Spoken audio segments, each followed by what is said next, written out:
lower you are, the bigger that band is. Yeah. So you go up higher, because we were taking, we took the pictures from, this is where our base was, the laser was shooting across here and we were out on the boat here. But then we went around the next day, went around to, round on the hills. Yeah. And it's like a castle on the hill. And we were taking photographs back at the point where we had the laser. And that band, the reflective band, was really, really narrow. It was like, And then when you look at the pictures of the laser at night, literally, it's very difficult. I'm going to have to sort of look through the pictures again. But the laser goes off parallel to the water, and then all of a sudden it just goes up like that. Yeah, I see that picture where it was ramped up. Yes. Like But weirdly, when you see it ramped up there, you see a little reflection. There's like a tiny section of reflection, just about that long, of the laser, flat. So it's very weird.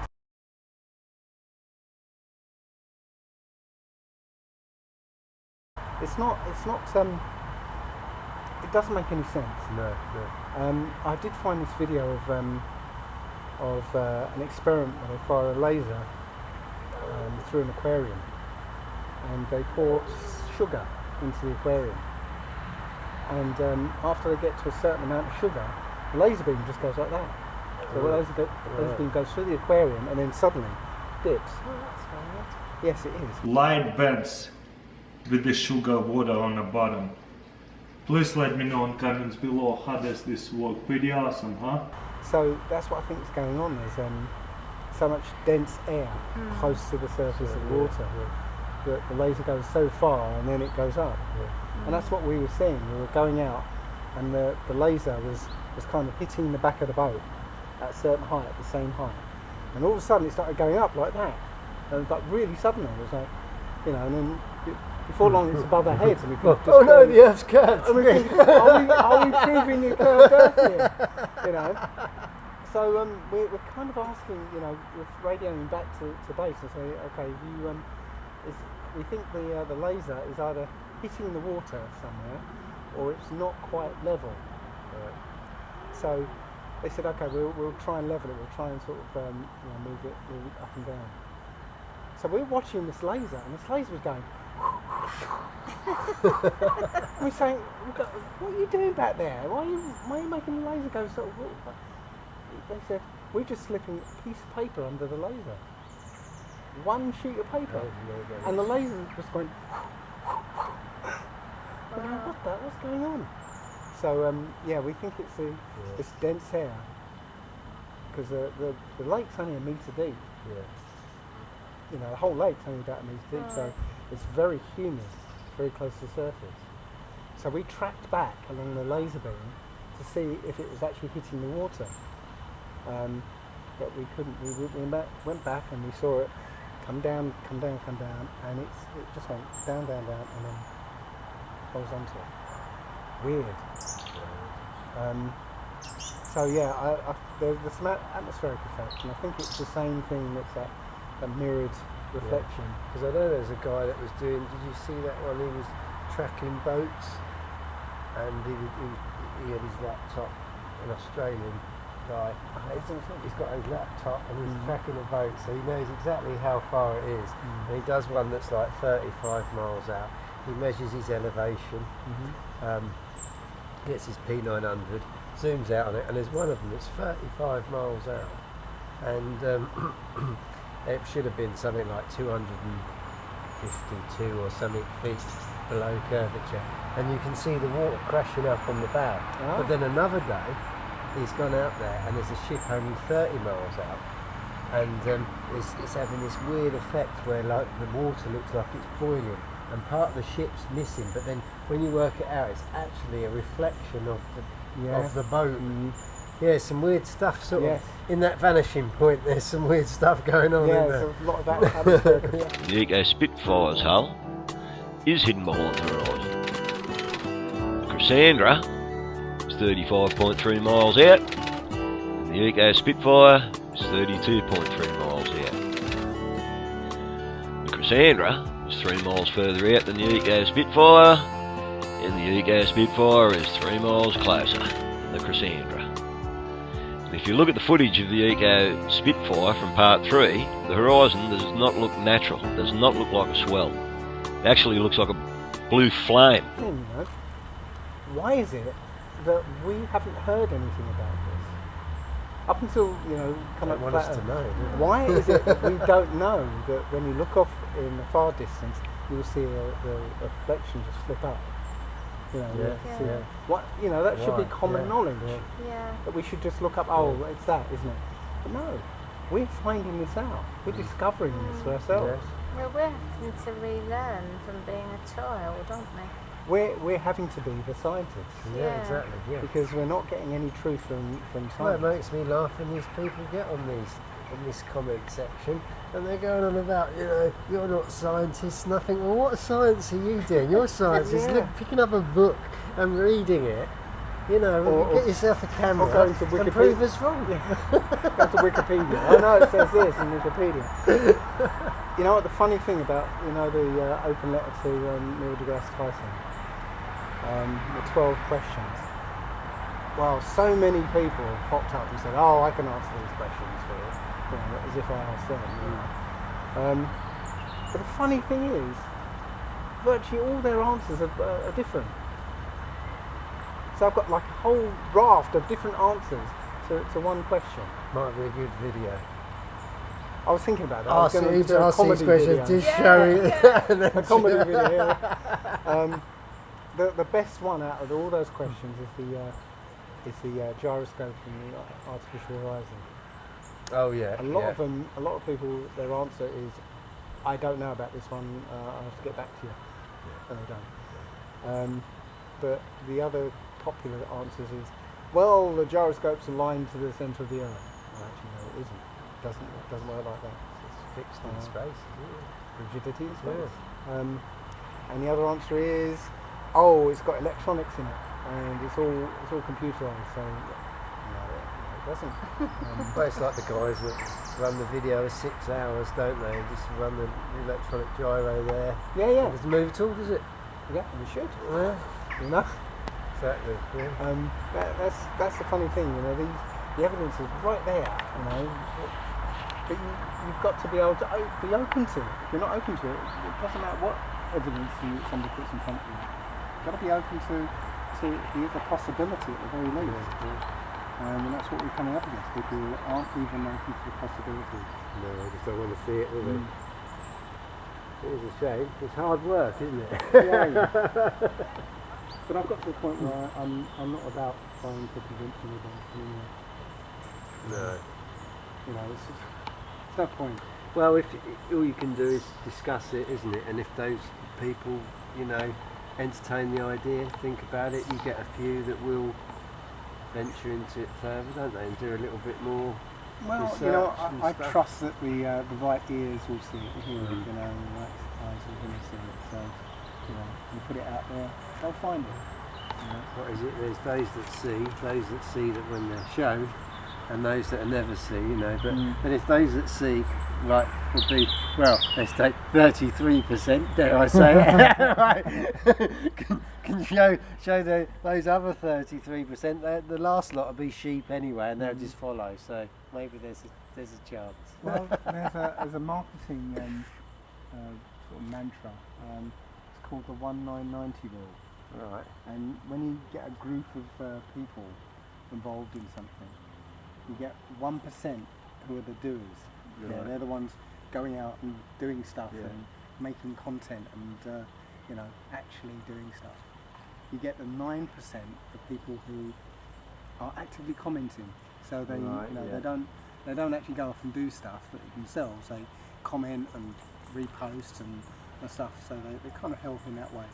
And then you get the 90% who don't do anything. They're the fence sitters, and I'll just stay back and just consume what you put out. And that works with any group of people. And that's what we've got here. We've got a 1% of people who are doing the experiments, actually going out and doing stuff. And you get the 9% of people who, they call themselves flat earthers, but they'll comment and they'll, kind of get involved, and then you get the 9% of people who are like, oh, okay. What difference does it make to me? Well, it'll make a lot of difference if you could just see it. That's the thing, you know. People often say that. What difference does it make to me? Oh, that's the worst one, isn't it? What difference does it make if it's a globe or if it's flat? But you know what? It makes the whole world a difference. Yeah, it does, yeah. It really does. I mean, an incalculable amount. Not only do you now know where you live, you start to know who you are and how important you are, how important everything is. Exactly. You know? Yeah. And too much. Well, it opens up all the other questions as well, doesn't it? As soon as you realise that, your mind's completely more active, isn't it? On every degree. Yeah. You know, where you've come out of this sleeping state that we've all been placed into. Yeah. To actually start using your mind, and actually question. Well, there's the three pillars of this. You know, the Big Bang Theory, evolution, and flat Earth. Okay. Well, you know, if everyone woke up to the Big Bang Theory, well, okay, Big Bang Theory didn't happen. You know, so what? Then you've got like it's opened the door for alternative theories that still say the same thing. Yeah. Okay. Same with to an extent evolution. You know, you can find out evolution's rubbish, and it doesn't really change your life. You know. No. But the flat Earth is the linchpin. No, definitely. Well, yeah, and also the other thing is it ties in that every single government must be in on it. You know, so it opens up the whole box, doesn't it? Really, It's a huge money spin, isn't it? You know, all those people, all those companies that pay to have a satellite up there, so they can, you know, it's like they're paying, you know, millions for a satellite, you know, and the American government are laughing their asses off, you know. They think they've got a satellite. we're just using the undersea cable. They think they've got a satellite. You know, that's crazy. You know, did you see the guy who's basically found out that everything satellite related is essentially just balloons. Oh, like the Google moon thing, isn't it, and all that. But NASA has found out they're all balloons. Yeah, NASA is one of the biggest consumers of helium. Right. That should have been a clue, you know, years ago. It's like, why are they using all this helium? Perhaps they're all getting together in back rooms.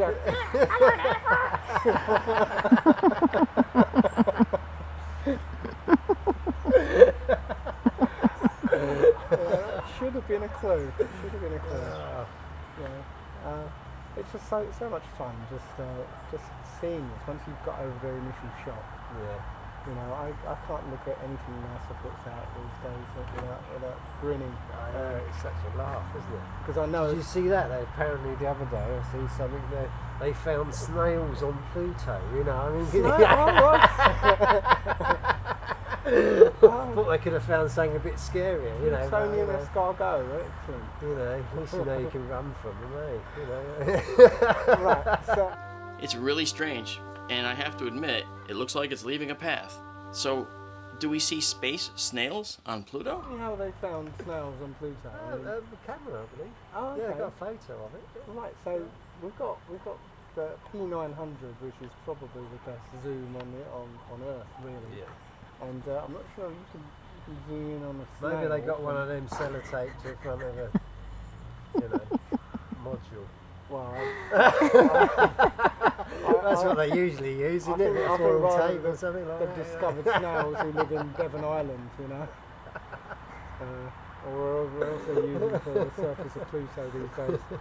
Probably the Sahara or something at night. Yeah. Oh, that's a big joke, isn't it? It definitely is.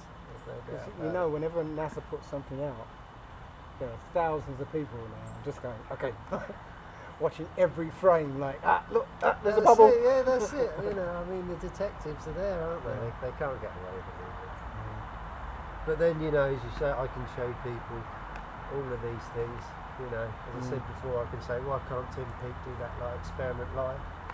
And gravity's really just pulling that ball back down. Now, Tim has actually done the same experiment. You weren't able to do it live, but we've got the video of you demonstrating what happens when you're in microgravity with exactly the same kit. We don't seem to have the video, unfortunately, but the ball the ball does continue all the way around. Just explain, Tim, what's happening. You weren't able to do it live. You weren't able to do it live. You weren't able to do it live. And they find some reason. Oh, the best one I heard was that, maybe he was on the other side of the globe at the time and they lost connection. I mean, come on, you know. Oh, no, but we got a photo of a snail in Pluto, you know.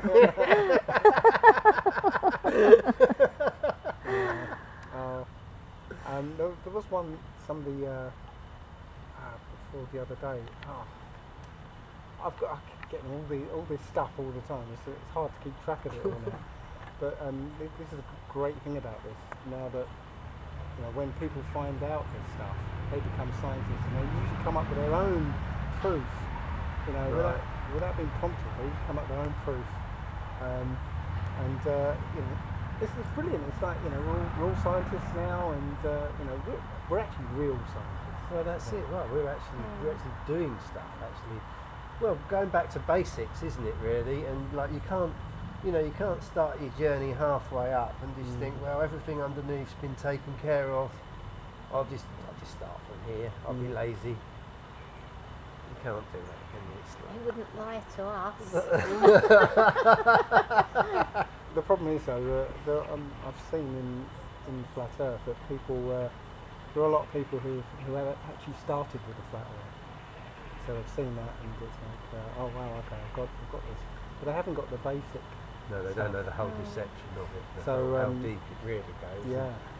And that's a bit difficult because well, there's a lot to go through, isn't there? There's an awful lot to go through. Yeah. I'm sure there are even more terrifying. Well, there's more to go than we know, isn't there? I mean, absolutely.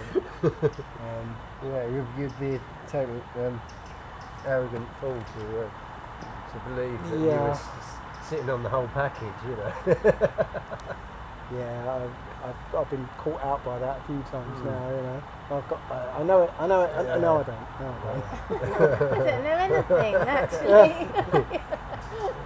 Yeah, you start putting the puzzle pieces together, you get a picture, and it's like, I've got it, and then you realise actually there's more puzzle. That's it. There's more puzzle. This was just one piece. This is one piece. Yeah. But I think that's what makes this game exciting. Yeah. This is why I think it could well be some kind of simulation, actual game. Imagine if you get into one of those fully immersive games. Well, you just have to look at how video games are kind of evolving.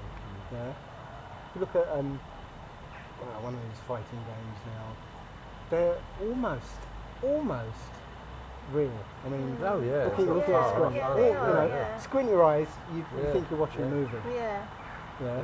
10 years ago, still far away from that. Way far away from that. 20 years ago, we were playing Pac-Man and Space Invaders. No way near. So imagine the next iteration. Yeah. But how come people can sit there and play these computer games, right, that almost look like real reality, but they still can't figure out the NASA stuff?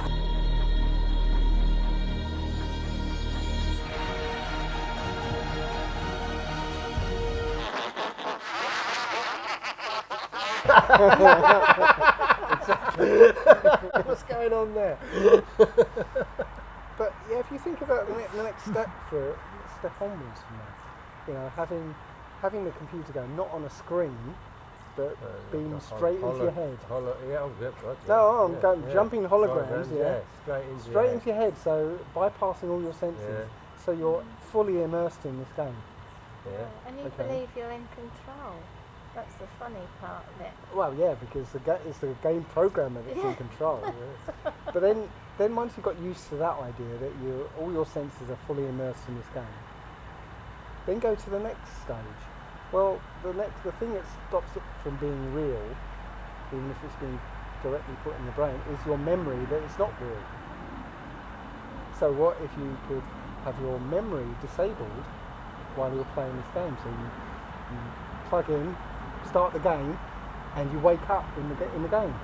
It's like, okay, where am I? You know, and then so now it's a really, really good game, and at the end of the game it's like, wow, that was good. Yeah, once your memory of your past has been removed, then it's real, isn't it? Yeah. So what if that's the case? We're in this game, and maybe it's like an internet-based game where all these other players are in it, you know, and you know, your higher self is really you just playing the game, and you're the character. It doesn't even have to be a higher self. Yeah. You know, it could be physical selves, yeah, outside of this physical construct, which might not even be physical. Because when you're in a dream, it seems physical. You can bash into things and hurt yourself, and you know it seems physical, it seems real. Yeah. So you know, I'm just like the Matrix. I might be strapped in a chair somewhere with a thing sticking out the back of my head. You know, feeling and experiencing. Well, truth in the movies, as they say, you know. Could well be, you know. As we were saying earlier, that sometimes it feels like, you know, we're in a game because it's guiding you to certain spots. Yeah, that's it. And certain places. And there's bits of information you need to find on your journey, you know. Piece the whole thing together. Right, because when have you got to figure it out by the end? You know, this is your chance. You know, because when you're playing these games, all your instincts to be wild.